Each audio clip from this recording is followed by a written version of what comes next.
다윗의 인구조사입니다. 다윗의 인구조사. 17절 한 절 봉독했지만 이 21장 쭉 말씀 오늘 증거하려고 하는데 다윗의 인구조사입니다. 다윗이 인구조사를 하는데 이 인구조사를 왜 하는가? 여기 21장 1절에 보니까 사탄에 충동하였다 그랬습니다. 1절에 보면 사탄이 일어나 이스라엘을 대적하고 다윗을 충동하여 이스라엘을 계수하게 하니라. 그러니 다윗이 사탄의 충동을 받아서 지금 이 인구조사를 하게 되었습니다. 하지만 하나님께서는 이 일을 통해서 이 사실은 이스라엘을 지금 치시려는 겁니다. 이스라엘을 치시려는 거예요. 여기 역대상에는 나와 있지 않지만 그 사무엘하 24장 1절에 보면 하나님께서 이스라엘에 진노하신 것을 알 수 있습니다. 그러니 이스라엘에 진노하신 하나님께서 이스라엘을 치시기 위해 또 다윗이 사탄에게 충동받도록 내버려 두시고 다윗이 사탄의 충동을 받아 지금 인구조사를 하게 되는 이러한 일이 일어나게 되는 겁니다. 이 다윗이 인구조사를 한 거 하나님 앞에 옳지 않은 일입니다. 물론 인구조사를 한 그 자체가 악한 일은 아닙니다. 왜냐하면 이 다윗뿐만이 아니라 모세도 이 두 차례에 걸쳐서 인구조사를 한 적이 있어요. 그 시내 광야에서, 시내산 아래에서, 또 모압 평지에서 이스라엘 백성들을 쭉 계수했던 그러한 일이 분명히 있습니다. 그러니 인구조사하는 그 자체가 하나님 앞에서 죄가 되는 것이 아니라 지금 이 다윗이 인구조사하는 것이 왜 하나님 앞에 합당치 않은가 하면 이 인구조사를 다윗이 하는 이유가 이 하나님을 의지하지 않고 자기들에게 있는 그 사람을 지금 의지하려고 하는 그러한 마음으로서 하고 있기 때문에 그것이 잘못된 겁니다. 인구조사를 하는 그 자체가 악한 것이 아니라 인구조사를 하는 그 목적이 하나님을 신뢰하며 하나님을 의지하는 것이 아니고 자기에게 얼만큼의 군사력이 있고 얼마나 많은 사람들이 나와 함께 하는가 그 사람을 지금 의지하려고 하는 그러한 마음으로서 이 일을 행하고 있기 때문에 이것이 하나님 앞에 옳지 않은 일인 겁니다. 다윗이 이런 일을 왜 했는가? 사탄에 충동했기 때문이다. 그러니 다윗이 사탄의 충동을 받아 이 일을 하게 되었습니다. 하지만 다윗 입장에서 사탄이 나를 충동했기 때문이다 하고 핑계할 수 없어요. 왜냐하면 하나님께서 다윗과 함께 하시며 또 다윗으로 하여금 분명히 그 사탄의 충동을 받을지라도 그것을 이길 수 있는 그러한 능력도 하나님이 주시는데 다윗이 그 하나님을 의지하지 않고 그저 사탄의 충동을 받아 넘어가 스스로 이렇게 악한 일을 했으니 그러니 사탄이 충동했기 때문이다 하고 핑계할 수 없는 겁니다. 그래서 다윗이 지금 인구조사를 하게 되었어요. 그래서 인구조사를 이 9개월 20일 동안 합니다. 이것도 오늘 본문에는 나와 있지 않지만 그 사무엘하 24장에 보면 인구조사를 9개월 20일 그러니 거의 한 10개월에 걸쳐서 인구조사를 합니다. 그러니 이 기간은 이 하나님께서 다윗을 권고하시지 않는 그러한 기간입니다. 다윗이 분명 하나님 앞에서 바로 하지 못하는데도 하나님께서 그저 다윗을 내버려 두셨기 때문에 다윗이 하나님 앞에 악한 그러한 길로 나아가게 되었어요. 그러니 이 시간이 다윗에게는 깜깜한 흑암의 시간이고 암흑의 시간입니다. 하나님의 권고가 없는 시간, 그 시간이 흑암의 시간이에요. 분명히 악한 길로 나아가고 있는데 분명히 죄 짓는 가운데 빠져 있는데도 하나님께서 권고하시지 않고 그저 가만히 내버려 두시니 그러니 깜깜한 흑암을 지금 당한 겁니다. 그래서 다윗이 이러한 흑암의 시간을 만났고 하나님께서는 다윗이 그저 원하는 대로 하도록 내버려 두셨어요. 하나님께서 죄 짓게 하신 것이 아니고 죄는 다윗이 짓는 것인데 하나님께서 그러한 다윗을 그저 내버려 두신 겁니다. 이것이 하나님의 은혜가 끊어진 증거이고 결과입니다. 우리가 왜 죄 짓는가? 하나님께서 등 떠밀어서 죄 짓는 것이 아니다 그랬습니다. 하나님께서 그저 내버려 두시는 겁니다. 놔두시는 거예요. 하나님께서 은혜를 베풀어 주셔서 그 가운데서 붙잡아 주셔서 죄 짓는 길로 나아가지 않도록 하나님께서 이끌어 주시며 권고하시며 붙들어 주셔야 되는데 그러한 역사가 없으니, 그러니 그저 다윗이 자기 하고 싶은 대로 하도록 하나님께서 놔두신 겁니다. 그 기간이 약 10개월 정도가 된 겁니다. 그리고 나서 이제 다윗이 오늘 본문 7절과 8절에 보면 하나님이 이 일을 악하게 여기사 이스라엘을 치심해 다윗이 하나님께 아뢰되 내가 이 일을 행함으로 큰 죄를 범하였나이다. 이제 간구하옵나니 종의 죄를 용서하여 주옵소서. 내가 심히 미련하게 행하였나이다 하니라. 다윗이 인구조사한 것이 죄인 것을 깨닫고 회개하였습니다. 그런데 아까 10개월 동안 하나님이 놔두셨다 그랬는데 여기 7절에 보니 하나님께서 이스라엘을 치셨다 그랬어요. 그러니 하나님이 이스라엘을 치신 것이 육신적으로는 괴롭지만 다윗 입장에서는 하나님의 은혜를 다시 받게 된 겁니다. 육신적으로는 고통스럽지만 하나님께서 이때 이스라엘을 치시지 않았다라고 하면 다윗이 깜깜한 흑암 가운데 있는 것이 10개월이 아니라 1년, 2년 계속해서 갔을 거예요. 하지만 하나님께서 다윗을 사랑하시기 때문에 이제는 하나님께서 이스라엘을 치신 것이고 이스라엘을 치시니 다윗이 정신이 번쩍 든 겁니다.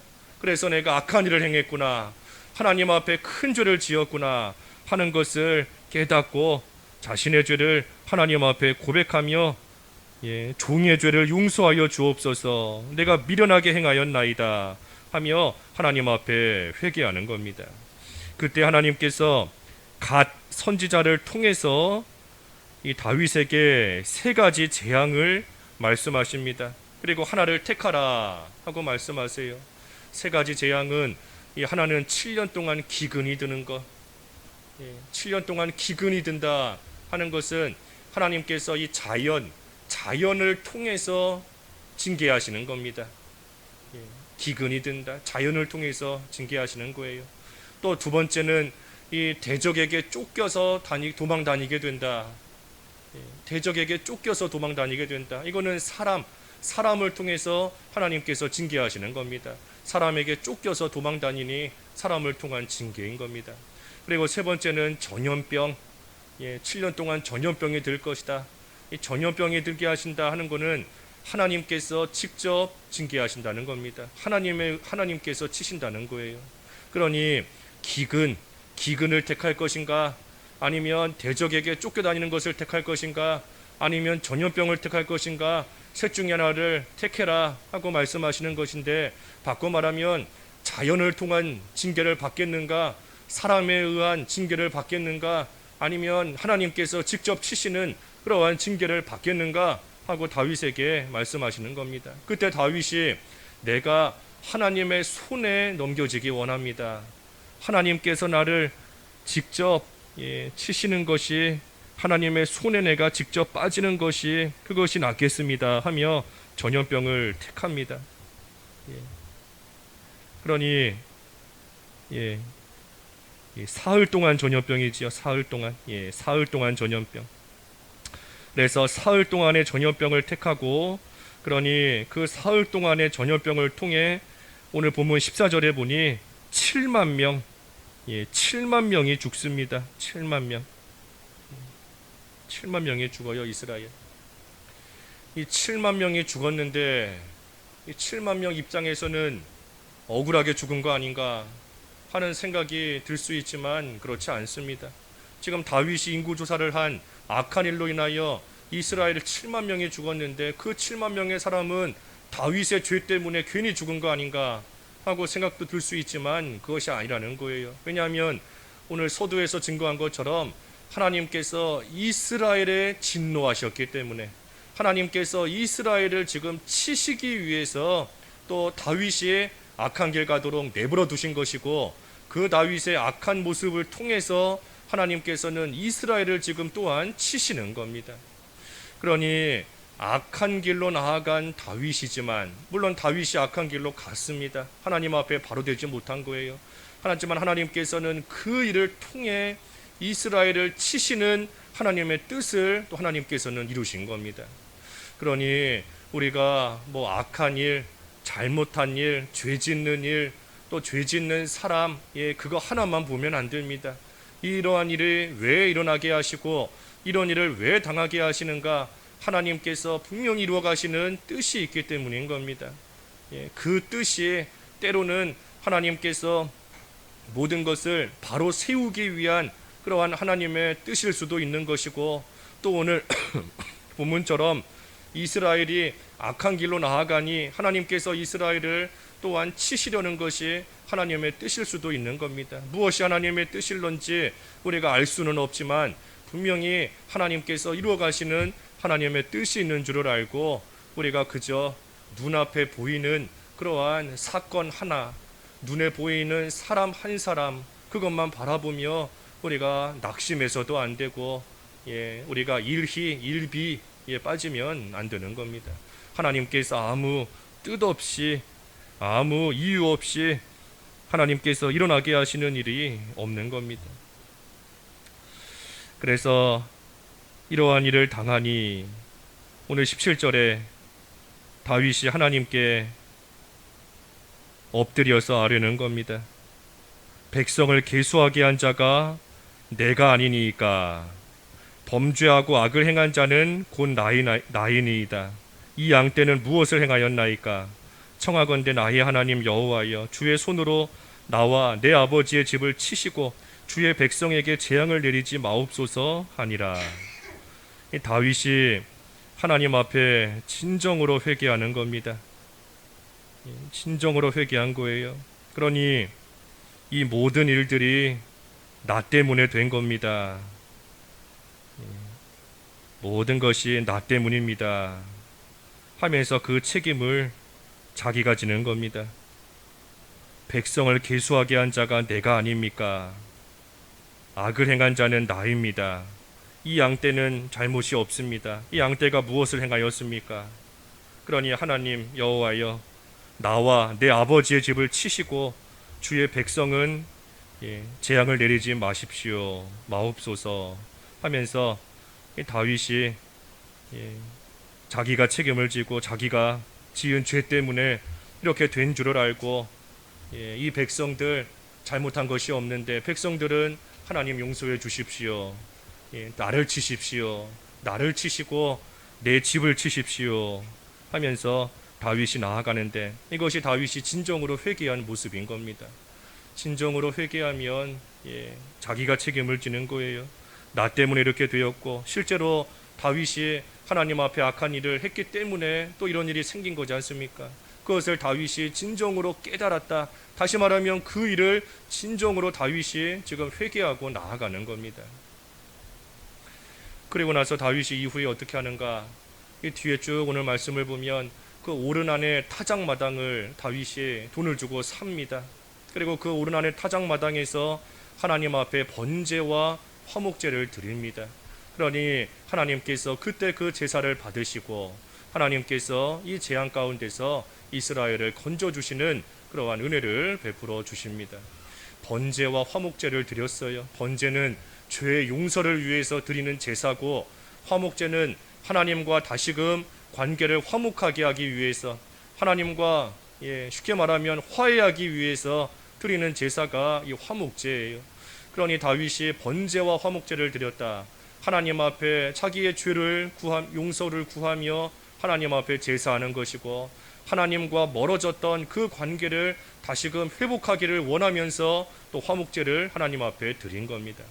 이 제사를 드렸다. 구약시대에 제사 드리는 것은 예수 그리스도를 예표하는 겁니다. 예수님께서 장차 친히 제물이 되어 주실 것을 예표하는 것이 구약시대의 제사예요. 그러니 다윗이 다윗, 이 구약시대 다윗, 또 유대인들에게는 다윗 같은 위대한 사람이 없습니다. 하지만 그러한 다윗도 하나님 앞에 죄를 지을 수밖에 없는 그러한 연약한 사람인 것인 오늘 본문을 통해서 우리에게 가르쳐 주시는 것이고, 그러니 뭐 다윗도 이랬는데 우리라고 해서 무슨 별수가 있는 게 아닙니다. 우리도 얼마든지 사탄의 충동을 받아서 악한 길 나아갈 때가 있어요. 하지만 그때 우리가 해야 될 일이 뭔가, 다윗처럼 내가 책임을 지고 내 죄 때문에 이렇게 된 줄을 알고 뭐 다른 사람의 죄 생각할 거 없는 겁니다. 이스라엘이 하나님 보시기에 진노를 살 만큼 악한 일을 이스라엘도 행한 것이지만 다윗이 지금 회개할 때 그거 생각하는 거 아니에요. 이스라엘이 악하기 때문에 그들은 자기 죄 때문에 하나님의 심판 받았습니다. 그게 마땅합니다. 그거 생각하는 것이 아니라 다윗 입장에서는 내 죄 때문에 이렇게 되었습니다.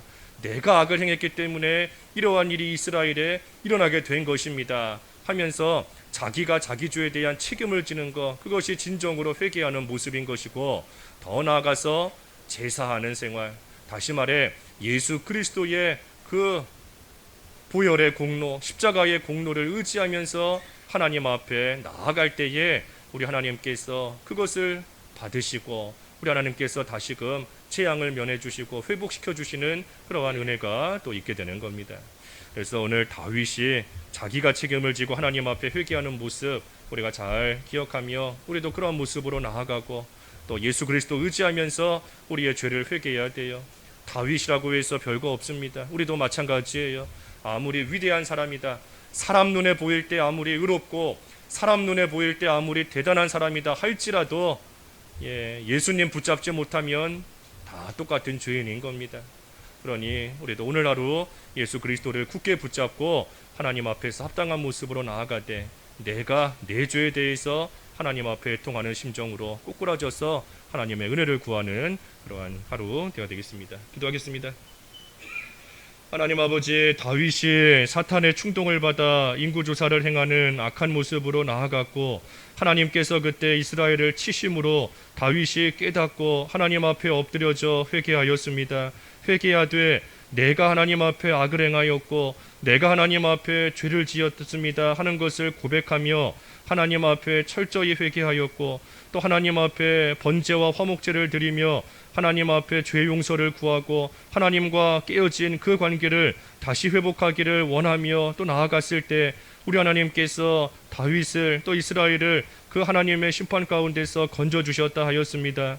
하나님, 저희도 다윗처럼 하나님 앞에 회개하는, 진정으로 회개하는 그러한 심정으로 나아가야 되겠사오니 저희 자신의 죄로 인하여 모든 것이 또 되지 못한 가운데 나아가는 줄을 알고 저희가 책임을 지고 하나님 앞에 엎드려 진정으로 회개할 수 있는 회개의 심령을 허락하여 주시옵시고 예수 그리스도를 굳게 의지하며 나아가지 않으면 저희도 악한 길, 사탄의 충동을 받아 죄 짓는 가운데 나아갈 수밖에 없는 것을 알고 오늘 하루도 예수 그리스도를 굳게 붙잡고 또 저희를 위하여 흘리신 그 보혈을 생각하며 하나님 앞에서 올바른 길 나아갈 수 있도록 힘쓰는 저희들의 삶이 될 수 있도록 하나님 도와주시옵소서. 예수님의 이름으로 기도하옵나이다. 아멘.